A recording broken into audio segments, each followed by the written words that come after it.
Hi friends, welcome to civil Amit. Friends, आज हम discuss करने चल रहे हैं UP triple S C JE जो 2016 का पेपर हुआ था। उसका पेपर फर्स्ट जो नॉन टेक्निकल पोर्शन पोर्शन था उसका डिटेल सोल्यूशन है। और इसमें हम जीके जीएस को डिस्कस करेंगे। ठीक है, तो चलिए स्टार्ट करते हैं आज की वीडियो। तो जीके जीएस का पहला क्वेश्चन है हमारा जो 86 नंबर से स्टार्ट है। क्वेश्चन पूछा गया है, जो बांदीपुर राष्ट्रीय उद्यान भारत के निम्नलिखित में किस राज्य में स्थित है। बांदीपुर राष्ट्रीय उद्यान किस राज्य में स्थित है? ये हमारा हो जाएगा कर्नाटका में। ठीक, और यह राष्ट्रीय उद्यान जो टाइगर है, टाइगर अभ्यारण्य है। ठीक है, यहाँ पे ऑप्शन नंबर ए सही हो जाएगा। चलिए नेक्स्ट क्वेश्चन नंबर हमारा 87। 87 है, किश्तवाड़ राष्ट्रीय उद्यान भारत के निम्नलिखित में से किस राज्य या केंद्र शासित प्रदेश में स्थित है? तो हमारा किश्तवाड़ राष्ट्रीय उद्यान है यह हमारा जम्मू एंड कश्मीर जो कि यूटी है, यूनियन टेरिटरी में स्थित है। और यह एक नेशनल पार्क है। स्नो लेपर्ड यहाँ पे पाए जाते हैं, हिम तेंदुआ जिसको बोलते हैं। और इसको हम 1981 में नेशनल पार्क घोषित किया गया था। 1981 में इसे नेशनल पार्क घोषित किया गया था किश्तवाड़ को।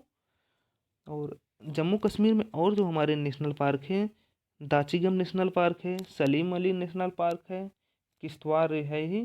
और जम्मू कश्मीर की जो हमारी आधिकारिक भाषा उर्दू है। ठीक, और जम्मू कश्मीर की राजधानी, यहाँ पे दो राजधानी, एक श्रीनगर जो ग्रीष्मकालीन है और जम्मू जो हमारी शीतकालीन राजधानी होती है। तो ऑप्शन यहाँ पे ए सही होगा। चलिए नेक्स्ट क्वेश्चन, क्वेश्चन नंबर हमारा 88 है।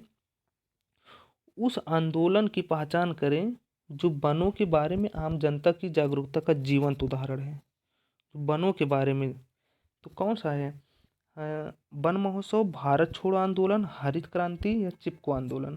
तो यहाँ पे ऑप्शन हमारा डी से हो जाएगा, चिपको आंदोलन है। चिपको आंदोलन जो 1973 में 1973 में उत्तराखंड की चमोली डिस्ट्रिक्ट में इसको स्टार्ट किया गया था। इसमें क्या होता था, इसमें वहाँ की जो महिलाएं पुरुष होते थे, पेड़ों को जब काटा जाता था उसके चारों ओर से उसको घेर लेते थे। पहले हमें काटो तब पेड़ को काटोगे। तो इसका जो नेतृत्व किए थे सुंदरलाल बहुगुणा थे, इसका नेतृत्व किए थे। तो ऑप्शन यहाँ पे डी सही होगा, चिपको आंदोलन। और यहाँ पे जो भारत छोड़ो आंदोलन है, क्विट इंडिया मूवमेंट, यह जो था 8 अगस्त 1942 को इसको स्टार्ट किया गया था। और इसको स्टार्ट मदन मोहन मोहन नहीं, महात्मा गांधी द्वारा किया गया था। और यहाँ पे जो हरित क्रांति ऑप्शन है, हरित क्रांति जो भारत में इसका जनक माना जाता है एम एस स्वामीनाथन को। और अगर हम वर्ल्ड वाइड भी देखें पूरे विश्व में, नॉर्मनी बोरलॉग हैं। और हरित क्रांति का जो हमारा उद्देश्य था, प्रौद्योगिकी और अनुसंधान की मदद से कृषि उत्पादकता को बढ़ाना, हमारी जो कृषि उत्पादकता उसको बढ़ाना। और जो इंडिया में जो गेहूं के बीज आए थे, गेहूं के बीज हमारा मैक्सिको से आए थे और फिलीपींस से चावल के आए थे। ठीक है, तो ऑप्शन यहाँ पे हमारा डी चिपको आंदोलन सही हो जाएगा। चलिए नेक्स्ट क्वेश्चन, क्वेश्चन नंबर हमारा 89 है। भारत में एआई के नेतृत्व वाले नवाचार में तेजी लाने के लिए national association of software and services NASSCOM ने मार्च 2021 में एआई गेम चेंजर कार्यक्रम की घोषणा की। निम्नलिखित में से कौन सी कंपनी इस कार्यक्रम के लिए नवाचार भागीदार है? ठीक है, नवाचार भागीदार है, इनोवेशन, नवाचार मतलब इनोवेशन। तो कौन सी कंपनी है? यहाँ पे ऑप्शन गूगल, एप्पल, माइक्रोसॉफ्ट या एनवीडिया। तो ऑप्शन यहाँ पे हमारा माइक्रोसॉफ्ट हो जाएगा। ठीक, ऑप्शन नंबर सी। और माइक्रोसॉफ्ट की आज हम प्रेजेंट में सीईओ देखे तो सत्या नडेला माइक्रोसॉफ्ट के सीईओ हैं। और गूगल, गूगल के हमारे हैं सुंदर पिचाई। एप्पल के हमारे टिम कुक। और एक जो हमारे ट्विटर हाल ही में ट्विटर के हैं इंडिया के हैं पराग अग्रवाल, जो कि न्यूज में है। ठीक, तो ऑप्शन हमारा यहाँ पे माइक्रोसॉफ्ट सी सही हो जाएगा। चलिए नेक्स्ट क्वेश्चन नंबर 90। जो 90 नंबर क्वेश्चन है, भारत के पहले स्वदेशी रूप से विकसित ऐप स्टोर की पहचान करी जो विभिन्न डोमेन और सार्वजनिक सेवाओं की रेडियो से 965 से अधिक लाइव ऐप होस्ट करता है, जिसमें 965 से अधिक लाइव ऐप्स हैं। तो ये हमारा मोबाइल सेवा ऐप स्टोर है, या भारत का पहला स्वदेशी रूप से विकसित ऐप स्टोर है जिसमें 965 से अधिक लाइव ऐप स्टोर है। ठीक, ऑप्शन डी से हो जाएगा। चलिए नेक्स्ट क्वेश्चन चलते हैं, क्वेश्चन नंबर 91। 91 है, अन्य परंपरागत तरीकों की तुलना में प्रेशर कुकर में खाना बनाने का काम तेजी से क्यों होता है? प्रेशर कुकर में जो हमारा खाना जल्दी पकता है, क्यों पकता है? ऑप्शन देख लेते हैं। कुकर के अंदर पानी का क्वथनांक बढ़ने से तेजी से खाना पकाने में मदद मिलती है। पानी का क्वथनांक बढ़ने से इसमें बेसिकली होता क्या है, चलिए ऑप्शन इतना लंबा चौड़ा कौन पढ़ेगा। इसमें है कुकर के अंदर जो होता है जल के क्वथनांक में वृद्धि हो जाती है, क्वथनांक में वृद्धि हो जाती है। और वहाँ पे किस लिए, और हाई प्रेशर हो जाता है। हाई प्रेशर की वजह से हाई बॉइलिंग पॉइंट हो जाता है। जब बॉइलिंग पॉइंट हाई हो जाता है तो हमारी जो एनर्जी होती है, हीट होती है, वो कंजर्व हो जाती है, वो निकलती नहीं जल्दी, और प्रेशर की वजह से जल्दी पक जाता है। तो हाई प्रेशर हाई क्वथनांक हाई बॉइलिंग पॉइंट। तो यहाँ पे ऑप्शन देखते हैं, कुकर के अंदर पानी का क्वथनांक बढ़ने से तेजी से खाना पकाने में मदद मिलती है। तो ऑप्शन हमारा यहाँ पे ए ही सही हो जाएगा। अब सेकंड में देख लो, कुकर के अंदर पानी का क्वथनांक कम हो जाता है, कम नहीं होता है, बढ़ता है। कुकर के अंदर उच्च दबाव हाई प्रेशर होता है, कम क्वथनांक, यहाँ पे गलत हो गया, क्वथनांक भी बढ़ता है। क्वथनांक में कोई परिवर्तन बदलाव नहीं होता है, यहाँ पे ये भी गलत है। तो ऑप्शन यहाँ पे ए सही होगा। हाई प्रेशर हो जाता है जिससे हाई बॉइलिंग पॉइंट हो जाता है और खाना जल्दी पक जाता है। और एक क्वेश्चन पूछा जाता है, जो हमारा ऊंचाई पे जाने पे या पहाड़ों पर जो हमारा खाना कैसे पकता है, जल्दी पकता है, देर में पकता है? अगर हम ऊंचाई पे जाते हैं या पहाड़ों पे जाते हैं तो वहाँ पे वायुमंडलीय दाब जो होता है सामान्य दाब से कम हो जाता है। वायुमंडलीय दाब जो नॉर्मल टेम्परेचर उससे कम हो जाता है। इस कारण पानी का क्वथनांक क्या होता है, घट जाता है।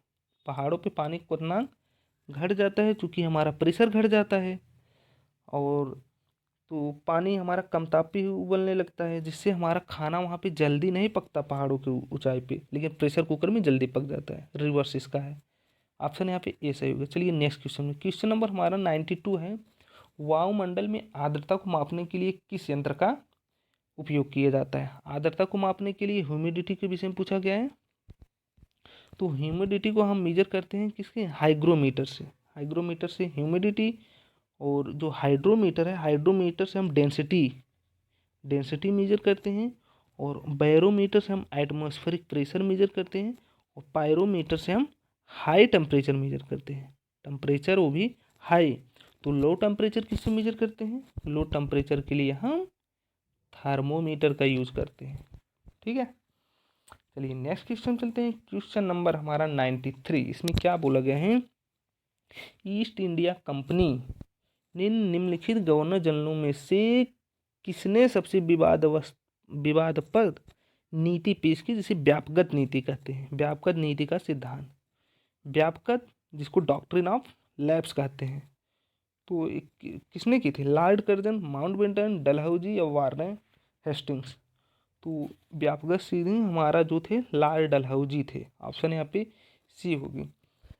और जो डॉक्ट्रिन ऑफ लैप्स, इसमें फर्स्ट अगर डिस्ट्रिक्ट पूछी जाए तो हमारे सतारा थी, सतारा डिस्ट्रिक्ट 1848 में। और यदि लास्ट पूछी जाए, लास्ट हमारी अवध थी 1856 में। ठीक, चलिए नेक्स्ट क्वेश्चन चलते हैं। क्वेश्चन नंबर हमारा 94 है, टाटा सन्स साइरस मिस्त्री मामले में सुप्रीम कोर्ट के निर्णय के संदर्भ में निम्नलिखित में से कौन सा कथन सही है? कौन सा कथन सही है? तो कथन देख लेते हैं। सुप्रीम कोर्ट ने NCLAT की उस निर्णय को बरकरार रखा जिसमें मिस्त्री को टाटा सन्स के कार्यकारी अध्यक्ष के रूप में बहाल करने का आदेश दिया। कि यहाँ पे ऑप्शन बी है, सुप्रीम कोर्ट ने टाटा सन्स को टाटा समूह में मिस्त्री परिवार की 18.4% हिस्सेदारी मुद्दे को हल करने के लिए आदेश दिया। या ऑप्शन नंबर यहाँ पे जो हमारा सी है, सुप्रीम कोर्ट ने टाटा सन्स के अध्यक्ष और कार्यकारी निदेशक के रूप में साइरस मिस्त्री को बर्खास्त करने के टाटा सन्स के फैसले को बरकरार रखा। यहाँ पे ऑप्शन सी सही है। ठीक है, चलिए नेक्स्ट क्वेश्चन नंबर हमारा 95 है। 95 हो, वर्ष 2021 में भारतीय अंतरिक्ष अनुसंधान ISRO, Indian space research organisation ने देश के पहले मानव अंतरिक्ष मिशन गगनयान पर सहयोग के लिए निम्नलिखित में से किस देश की अंतरिक्ष एजेंसी के साथ जो समझौता किया है? समझौते पर हस्ताक्षर किया है। जो हमारा गगनयान भेजा जाएगा ये 2022 में किसके साथ समझौता किया है? तो यहाँ पे हमारा जो समझौता इंडिया ने किया फ्रांस के साथ टाइप किया है।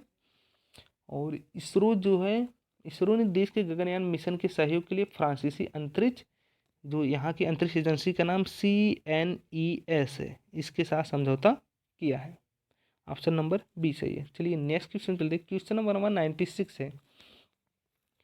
जब हरे रंग की पत्ती को लाल प्रकाश में देखा जाता है तो वह किस रंग में दिखाई देता है?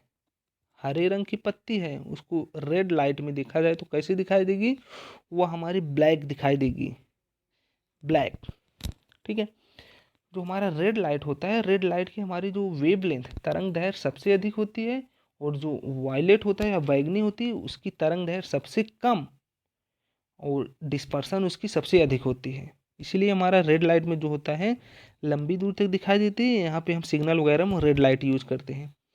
और जो होता है हमारा विब गेओर, विब गेओर जो होता है violet, indigo, blue, green, yellow, orange. ठीक।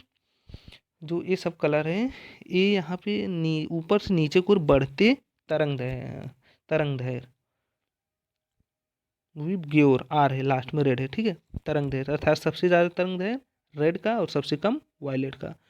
और वायलेट में जो डिस्पर्सन ऑफ लाइट, सबसे ज़्यादा लाइट का बिखराव किस में होता है? वायलेट में। और रेड में सबसे कम। तो ऑप्शन यहाँ पे हमारा ए सही हो जाएगा। चलिए नेक्स्ट क्वेश्चन नंबर हमारा 97 है। निम्नलिखित में से किस ऊष्मा अंतरण विधि से पृथ्वी को सूर्य से ऊर्जा प्राप्त होती है? पृथ्वी से सूर्य तक ऊर्जा किसके द्वारा प्राप्त होती है? या हमारा होती है विकिरण, रेडिएशन के द्वारा। विकिरण के द्वारा पृथ्वी से सूर्य तक ऊर्जा आती है। और विकिरण में क्या होता है, सूर्य से जब लाइट नीचे आती है तो यहाँ पे किसी मीडियम की आवश्यकता नहीं पड़ती। रेडिएशन में किसी मीडियम की आवश्यकता नहीं पड़ती। और जो यहाँ पे हमारा चालन है, कंडक्शन में इसमें माध्यम की आवश्यकता पड़ती है। जैसे यदि हम किसी राड है, लोहे की राड के एक सिरे को गर्म करते हैं तो हमारा धीरे धीरे दूसरा सिरा भी गर्म हो जाता है। यहाँ पे एक मीडियम की आवश्यकता पड़ती है। लेकिन जो संवहन है, संवहन हमारा कन्वेंशन, इसमें दो अणुओं के बीच ऊष्मा का अंतरण होता है। जैसे हम यदि किसी बर्तन में पानी को बॉयल कर रहे हैं, गर्म कर रहे हैं, तो नीचे से हीट होती है, नीचे का अणु हमारा गर्म होता है, ऊपर चला जाता है और ऊपर के नीचे चले जाते हैं, ऊष्मा का स्थानांतरण होता है।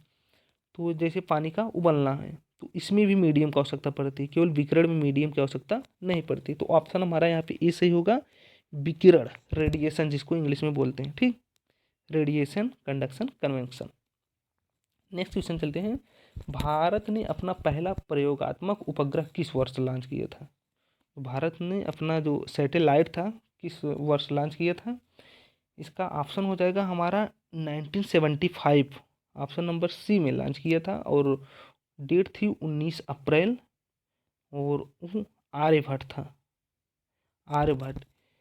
यह पूरी तरह से भारत में डिजाइन और निर्मित किया गया था जो आर्यभट्ट था।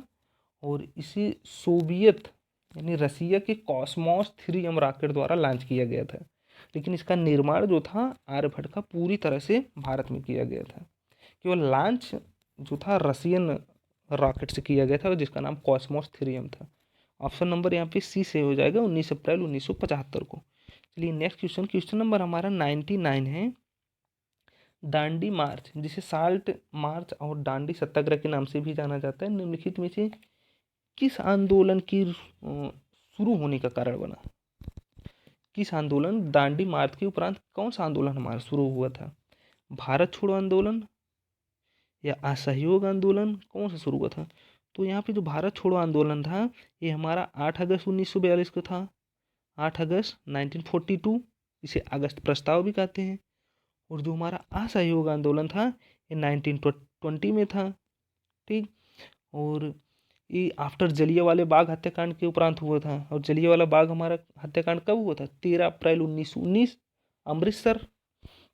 और यहाँ पे जो चौरी चौरा कांड है, चौरी चौरा कांड हमारा 4-5 फरवरी 1922 को हुआ था।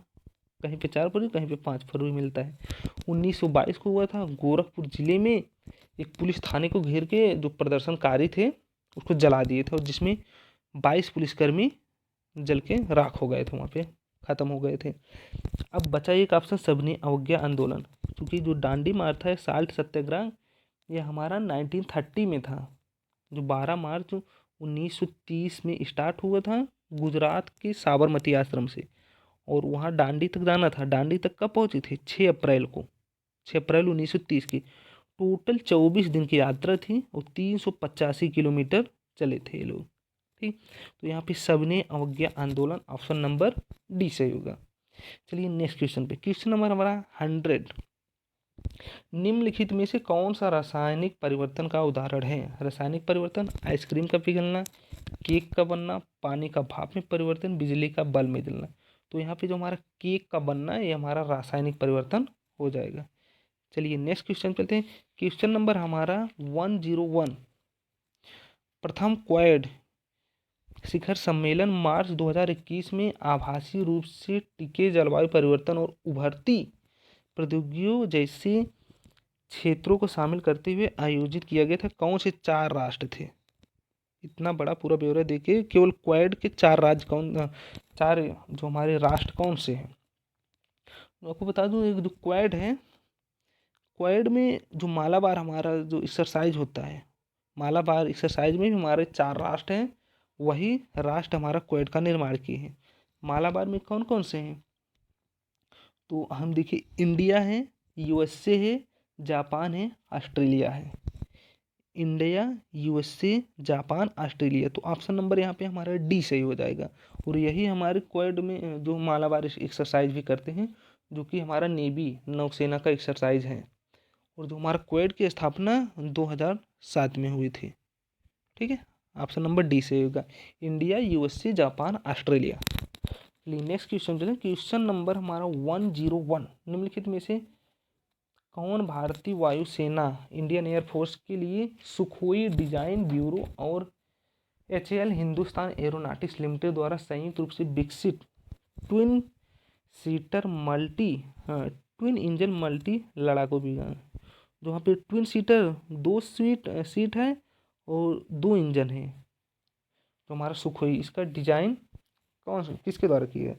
मिग-20। यहाँ पे चूंकि देखिए नाम में ही आ रहा है सुखोई, यहाँ पे SU Sukhoi MKI। Option number यहाँ पे हमारा 3rd सही हो जाएगा। ठीक है, 102 का 3rd सही होगा, सी वाला। चलिए नेक्स्ट पे चलते हैं। Question number 103। प्रोटीन छोटे बिल्डिंग ब्लॉक्स से बने होते हैं जिन्हें किस नाम से जाना जाता है? प्रोटीन को हम किस नाम से जानते हैं? Protein, nucleic acid, fatty acid, amino acid या एस्टिक एसिड?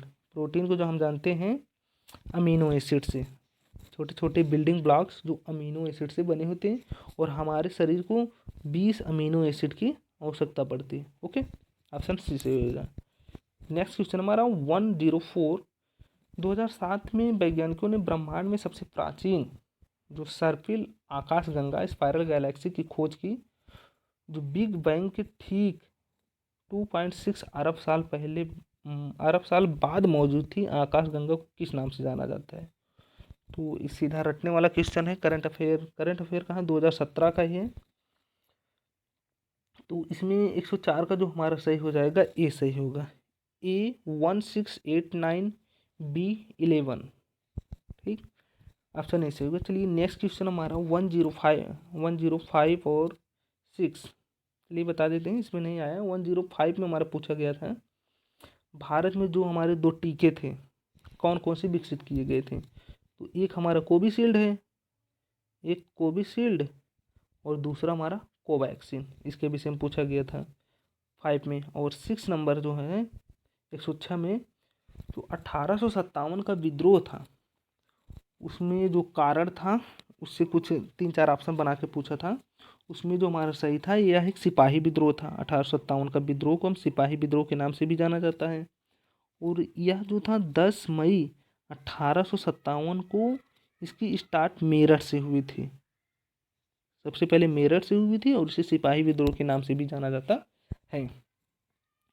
चलिए नेक्स्ट क्वेश्चन हमारा 107 है।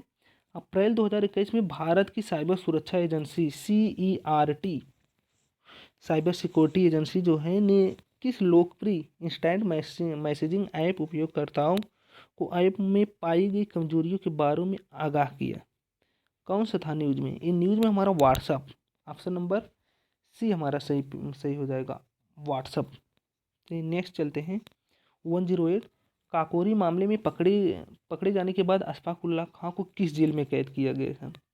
जो हमारा अशफाक उल्लाह खां थे, इनको हम फैजाबाद जेल में इनको किया गया था, बंद किया गया था, option number A Faizabad jail. और काकोरी जो हमारा सैन्य था, या हमारा यूपी के जो शाहजहांपुर से लखनऊ जा रही ट्रेन या लखनऊ डाउन ट्रेन में लूट की गई थी। उसमें जो था हथियार वगैरह रखे गए थे, उसको लूट की गई थी। और हमारी डेट थी 9 अगस्त 1925। और इसमें काफ़ी लोग पकड़े गए थे, जिसमें 4 लोग को मौत की सज़ा सुनाई गई थी। उन 4 में थे राम प्रसाद बिस्मिल, अशफाकुल्ला खां, ठाकुर रोशन सिंह, राजेंद्र लाहरी। ठीक, तो इसमें जो अशफाकुल्ला खां फैजाबाद में इनको कैद किया गया था। चलिए next question, question number 109। Panipat की लड़ाई, पहली लड़ाई किस वर्ष में हुई? फर्स्ट लड़ाई किस वर्ष में हुई? पानीपत में 3 लड़ाइयाँ हुई थी, 1526, 1556, 1761। यहाँ पे सीरियल आर्डर में दिया है। इसका डेट देख लेते हैं। जो हुआ था 21 अप्रैल 1526 को हुआ था। बाबर और इब्राहिम लोदी के बीच हुआ था, और जिसमें बाबर विजयी हुआ था। बाबर एंड इब्राहिम लोदी के बीच, और जिसमें बाबर विजयी हुआ था। बाबर ने यहाँ पे पहली बार तोपों का प्रयोग किया था। ठीक, और जो हमारा दूसरा युद्ध होता पानीपत का, वो होता 5 नवंबर को। इस युद्ध में हेमू और अकबर के बीच हुआ था, जिसमें अकबर ने जीता था। और जो हमारा थर्ड युद्ध है 14 जनवरी 1761 को हुआ था, अहमद शाह अब्दाली एवं मराठा सेनापति सदाशिवराव भाऊ के बीच हुआ था, और इसमें अहमद शाह अब्दाली जीत गया था। ठीक है, तो यहाँ पे पहली लड़ाई के विषय में पूछा गया। पहली लड़ाई 21 अप्रैल 1526 को। नेक्स्ट क्वेश्चन चलते हैं। क्वेश्चन नंबर हमारा 110 है। मरुस्थलीय मिट्टी के बारे में निम्नलिखित में से कौन सा कथन गलत है? यह मूल रूप से रेतीली मिट्टी है, या नमी की मात्रा को बरकरार रखता है, या रंग में हल्की होती है, इसमें नमक की मात्रा अधिक होती है। तो रेतीली मिट्टी हमारी जो होती है, नमी को, इसमें पूछा गया कौन सा कथन गलत है, सही नहीं है। यह नमी को बरकरार नहीं रखता, क्योंकि इसमें वाइट्स ज़्यादा होते हैं, पानी हमारा नीचे चला जाता है सीप करके। तो यहाँ पे ऑप्शन नंबर जो बी हो जाएगा सही हो जाएगा। यह नमी को ऑब्जर्व नहीं कर पाता है। नेक्स्ट क्वेश्चन चलते हैं। क्वेश्चन नंबर हमारा 111 है। जो पेमा ग्यास मठ भारत की निम्नलिखित में से किस राज्य में स्थित है? पेमा ग्यास मठ जो भारत में सिक्किम राज्य में स्थित है। ओके, चलिए नेक्स्ट क्वेश्चन 112। कुतुबुद्दीन ऐबक ने किस राजवंश का संस्थापक था? किस राजवंश की स्थापना भी किया था, संस्थापक था? तो ये हमारा गुलाम वंश था, स्लेव डायनेस्टी जिसको बोलते हैं। Option number C slave dynasty इसका संस्थापक था। और यह स्लेव डायनेस्टी हमारी चली थी 1206 से 1290 तक। और कुतुबुद्दीन ऐबक ने इसका संस्थापक माना जाता है, इसके फाउंडर माना जाता है। और कुतुबुद्दीन ऐबक को लाख बख्श के नाम से जाना जाता है। और इतिहास में सबसे पहली बार सुल्तान की उपाधि जो धारण किया था वह यही था। सुल्तान की उपाधि सबसे पहले कुतुबुद्दीन ऐबक ने धारण की। ठीक, कुतुबुद्दीन ऐबक ने कुतुब मीनार की नींव रखी, और उसको पूरा किसने किया था? इल्तुतमिश ने। तो ऑप्शन यहाँ पे हमारा सी सही होगा। चलिए नेक्स्ट क्वेश्चन है क्वेश्चन नंबर 113। भारत का विभाजन होने पर भारत और पाकिस्तान के बीच जो हमारी सरहदबंदी रेखा 17 अगस्त 1947 को निम्नलिखित में कौन सी लाइन के रूप में? तो ये हमारी लाइन जानी जाती है रेड क्लिफ रेखा, रेड क्लिफ लाइन। जो हमारा पाक स्टेट है, पाक स्टेट हमारा ये जो इंडिया और श्रीलंका को अलग करता है, इंडिया एंड श्रीलंका को अलग करता है। Red Cliff India and Pakistan है, हो ही गया। और डूरंट रेखा जो है, डूरंट रेखा अफगानिस्तान और पाकिस्तान को अलग करती है, अफगानिस्तान एंड पाकिस्तान को। और जो मैकमोहन रेखा है, मैकमोहन इंडिया एंड चाइना इसको डिवाइड करता है। तो ऑप्शन यहाँ पे हमारा रेड क्लिफ बी हो जाएगा। नेक्स्ट क्वेश्चन है 114 नंबर।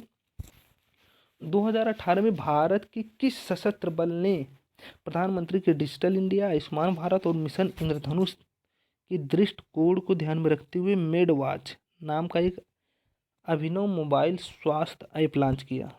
अभिनव मोबाइल स्वास्थ्य ऐप इसको लॉन्च किया था इंडियन एयरफोर्स ने, भारतीय वायुसेना ने। और इंडियन एयरफोर्स की अगर हम इस्टेब्लिशमेंट डेट जाने तो ये 8 अक्टूबर 1932 में किया गया था। ओके, ऑप्शन डी से हो जाएगा। चलते हैं 115 नंबर क्वेश्चन है, निम्नलिखित में से कौन सी धातु इंसुलिन में पाई जाती है? इंसुलिन में कौन सी धातु पाई जाती है? इसमें हमारा पाया जाता है जिंक। और इंसुलिन की अगर हमारी कमी हो जाती है तो उसके कारण हमारा डायबिटीज या मधुमेह रोग हो जाता है इंसुलिन की कमी से। क्वेश्चन नंबर हमारा 116 नंबर है, रानी लक्ष्मीबाई का विवाह झांसी के निम्नलिखित किस राजा से हुआ था? झांसी के राजा से हुआ था। उनका नाम क्या था? उनका नाम था गंगाधर राव। और जो यहाँ पे दिया है दामोदर राव, दामोदर राव उनका दत्तक पुत्र था, गोद लिए थे दत्तक पुत्र। हालांकि जो दामोदर राव था उनका पहले एक पुत्र हुआ था, उनका नाम दामोदर राव था, जो कुछ टाइम बाद डेथ कर गए। और उसके बाद उन्होंने एक पुत्र को गोद लिया और उनका नाम दामोदर राव रखा। तो दामोदर राव दत्तक पुत्र हुए और गंगाधर राव उनके पति थे। और रानी लक्ष्मीबाई जो थे वाराणसी से बिलोंग करती थी और इनके बचपन का नाम मणिकर्णिका तांबे था और इन्हें मनु भी कहते हैं। ओके, तो ऑप्शन यहाँ पे हमारा डी से हो जाएगा गंगाधर राव। चलिए नेक्स्ट क्वेश्चन से, क्वेश्चन नंबर 117 है, निम्नलिखित में से कौन सी वह पहली मिसाइल है जिसे भारत में विकसित किया गया? पहली मिसाइल जिसे भारत में विकसित किया गया तो ये हमारा हो जाएगा पृथ्वी। तो भारत में जो हमारी विकसित मिसाइल है पटना, PATNA, पृथ्वी, अग्नि, त्रिशूल, नाग, आकाश। ठीक, पृथ्वी जो हमारी सरफेस टू सरफेस मिसाइल है और अग्नि सरफेस टू एयर मिसाइल है और त्रिशूल भी हमारी सरफेस टू एयर मिसाइल है। तो पहली विकसित हमारी कौन सी की गई थी? पृथ्वी मिसाइल। चलिए नेक्स्ट क्वेश्चन नंबर हमारा 118 है, अंतरिक्ष में भारत के पहले भारतीय मानव मिशन की पहचान करें जिसका उद्देश्य पृथ्वी की निचली कक्षा जो लो अर्थ ऑर्बिट LEO में मानव अंतरिक्ष उड़ान मिशन शुरू करने की स्वदेशी क्षमता को प्रदर्शन करता है। अभी इससे रिलेटेड ऊपर पूछा गया था। तो यहाँ पे हमारा जो हो जाएगा गगनयान मिशन, जो कि 2022 इसी साल इसको लॉन्च किया जाएगा। और यह हमारा फ्रांस की मदद से है। इसमें टोटल 3 लोगों को भेजा जाएगा, जिसमें 2 पुरुष होंगे, 1 महिला होंगी। और यह इसरो का मिशन है। इसरो की इस्टेब्लिशमेंट डेट जो हमारा है 15 अगस्त 1969 को हुआ था और बाय विक्रम साराभाई। ठीक है, और अगर हम इसरो के प्रेजेंट टाइम में हम इसके हेड एस सोमनाथ हैं और इसके पहले थे के सिवान, उनको रिप्लेस करके एस सोमनाथ प्रेजेंट टाइम में इसरो के हेड है। तो ऑप्शन यहाँ पे हमारा ए सही हो जाएगा, गगनयान। नेक्स्ट क्वेश्चन चलते हैं, क्वेश्चन नंबर 119 है, अप्रैल 2021 में वीडियो कॉन्फ्रेंसिंग के माध्यम से आयोजित जो IMF की 103वीं विकास समिति की बैठक में भारत का प्रतिनिधित्व किसने किया था? IMF, इंटरनेशनल मॉनेटरी फंड, जो इसको किसने किया था? मॉनेटरी मतलब धन से है। निर्मला सीतारमण, वित्त मंत्री हमारी कौन है? निर्मला सीतारमण। ऑप्शन 20 में फाइनेंस मिनिस्टर द्वारा किया गया था।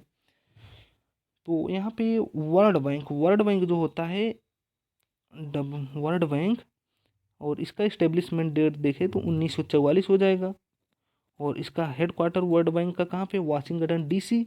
और हेड कौन है वर्ल्ड बैंक की? डेविड मालपास, जिसके पास माल ज़्यादा है। वर्ल्ड बैंक जो विश्व की बैंक है, डेविड मालपास। और एक है IMF, जिसके विषय में पूछा गया है। IMF का इस्टेब्लिशमेंट डेट ये वर्ल्ड बैंक के साथ हुआ था 1944 में। 1944 में जुलाई 1944 में IMF का हुआ था और इसका हेडक्वार्टर भी वाशिंगटन DC में है और इसके हेड क्रिस्टलिना जॉर्जिएवा है।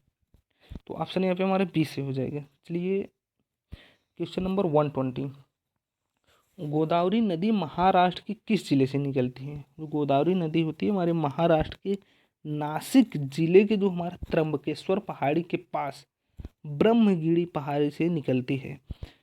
ठीक, गोदावरी नदी, और गोदावरी नदी की टोटल लेंथ हमारी जो है 1465 किलोमीटर है। और गोदावरी नदी को हम दक्षिण भारत की गंगा भी कहते हैं, और यह जो है महाराष्ट्र, तेलंगाना, आंध्र प्रदेश में बहती है। ठीक है, तो आज यहीं तक है। ये वीडियो पसंद आए प्लीज़ लाइक कर दो और अपने फ्रेंड के साथ इसको शेयर कर दो। और हाँ, सबसे most important cheese subscribe please कर दो भाई, सब्सक्राइब कर दो। Okay, thank you. मिलते हैं नेक्स्ट वीडियो में, तब तक के लिए धन्यवाद।